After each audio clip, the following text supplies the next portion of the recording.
What's up, guys? In this video, I'm going to go over some of my must-haves before playing a show and what I normally do to prepare my kit in order to do so. Whether you yourself have a show coming up or just want to do a basic tune-up on your kit, here are a few things that you might need. Not all of these are absolute must-haves, but a few you're definitely going to need, and others you're going to need eventually, so it's always good to have spares.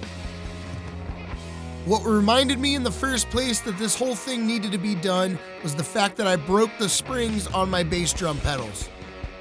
These DW springs are just what the local Guitar Center had, and go figure, after I bought them, I came home and moved a few things and found my cheaper Amazon options. And up next, the main focus here being the snare drum wires, but I do have lug locks as well. These are not necessary, but they do come in handy. This should be a given, but drumsticks. Buy as many as you can when you can, because you will never, ever, ever have enough. This next one is optional, but I use Mr. Zog's Sex Wax for extra grip. Designed to repel water, this stuff helps in a sweaty situation. Find it at a surf shop near a beach like I did, or you can order some on Amazon. Simply rub it on your sticks and let her rip. For a fresh set of skins, you guys should already know that I'm a Remo guy. Nothing fancy, just replacing the old CS dots with a set of new ones, with an Ambassador X coated for the snare drum. With the bass drum head being just fine, after inspection, I'm just going to go ahead and throw one of these little flam patches on it. These come in various sizes and shapes from different companies. I'm just using the first one I had that I found around the house. And since I'll have everything apart and can get to the inside of the shells, I might as well just give everything a good wipe down with some Vader's drum polish, and then I'll go ahead and hit the hardware and lugs with a little bit of this groove juice. Starting off with what would be easy first, I just go ahead and peel the back off of this flam patch to put on the bass drum. And as I start to stick it, use the beaters to help me locate where it needs to go. Press down firmly so I know that there's good contact between the back and the head, and let her rip, Tater Chip. Up next, the snare drum. First show back after a few years, so I'm taking the top pick in the arsenal and coming out swinging. This is an original custom shop, USA made Orange County drums and percussion snare drum. I found this thing last year while on family vacation and have yet to use it while playing a show. So it's time for a much needed tune-up and getting it ready to go. After I get the head off, I could sit here for days and admire the craftsmanship behind this snare drum. Every surface is absolutely smooth to the touch, and the hardware appealing to the eye. There should be no wonder as to why these are such iconic pieces of drum history. Anyways, back to it. While I'm in here and have the head off, I'm going to go ahead and run around and check all the lug screws to make sure we don't have any loose ones hanging around. I'm also going to take some of this Vader's drum polish on a nice clean rag and spray everything down and get it all nice and clean before putting heads back on. This includes the hoop, any of the lugs that are free from tension rods where the dirt may be collected, as well as the bearing edges to make sure the head has good contact for tuning. Now that we can put the head back on, since that's finished, I go ahead and find on the collar of the drum head the seam to make sure I place that between two lugs so that there's even tension. This will help with a more even tuning, as well as the head not blowing out under tension. With the head clocked, we can then begin to put the hoop and the tension rods back on and get everything tuned up and ready to roll. I start by seating the head and getting everything finger tight, and then go back in with a key for the fine tuning.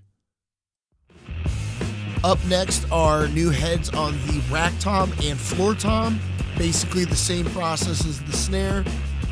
And I forgot to mention, I do have a drum dial that I am taking note of at what tension these heads are in for the tuning that I like, and going back after putting the new heads on and getting close to that as possible. Obviously, heads and stuff stretch over time and after playing, so there will be some fine tuning down the road before showtime.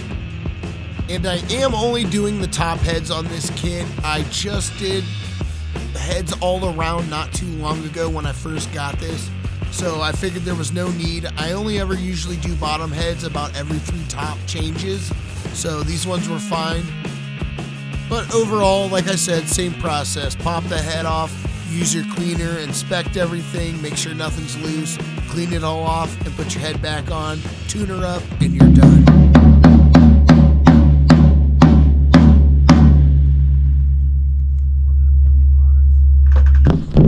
Getting to the bass drum pedal, and the main reason why I even got the idea to make this video, I'm just going to simply swap out the springs that were on there for some new ones. The spring in question that did snap was the stock one that came on the pedal, so you get what you get, it is what it is. I have these heavy duty DW branded ones that should do the job. After the original ones broke, I took what I had laying around the house and cobbled something together to work for the time being. I am going to go ahead and recycle some pieces off of the old springs to ensure that they fit on this pedal and lock in properly so they do not come loose while playing.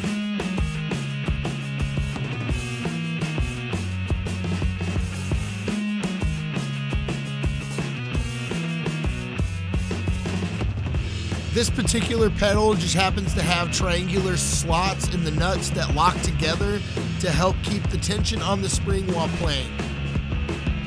They are a bit of a pain in the ass to adjust in there, but once you do get them in and they're seated properly, you're good to go. Flipping the pedal around, the same thing on the other side for the spring that controls the tension on the slave pedal. Same process, take the old cobbled thing off, drop the new ones on, and let her rip.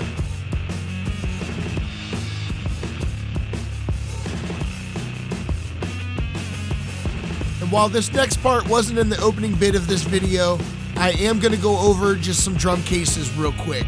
These ones just happen to be what I have laying around, and I've had these things for years. I honestly think I got them, if I remember correctly. They just came with something that I bought. Like I said, super old and super dirty, but I do need something to help protect these acrylic shells. I will eventually invest in some good ones, but these for now will work. All I had to do was clean out the insides, cut some fresh foam, and give the outsides a good scrub down. And what I'm using there is just some simple green, and since I have kids, I found out the wonders of baby wipes. They get dirt off of anything for the most part. After letting the cases dry and air out for a while, it was just on to packing everything up. It's just a matter of moving the cymbals off their stands, reducing the stands down to packable sizes, and then getting the drums in their case.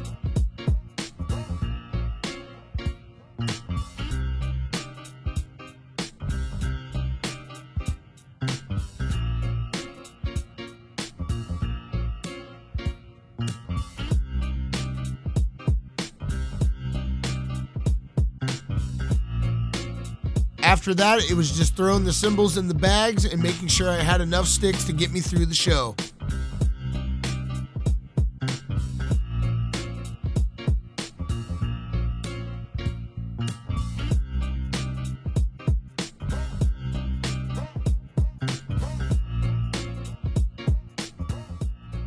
Important thing to always remember as well, a set list. But I will leave you guys here and close this video.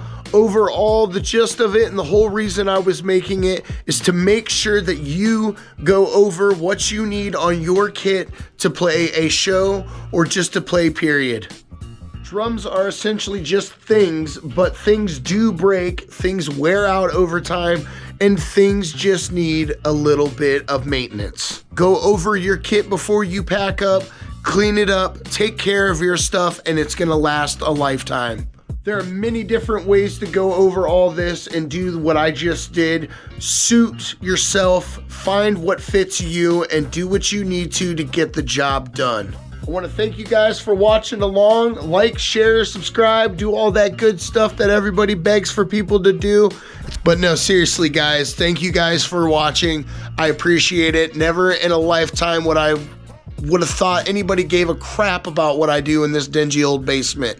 But you guys do, and that's why I like doing what I do. So until next time, drums, drums, drums.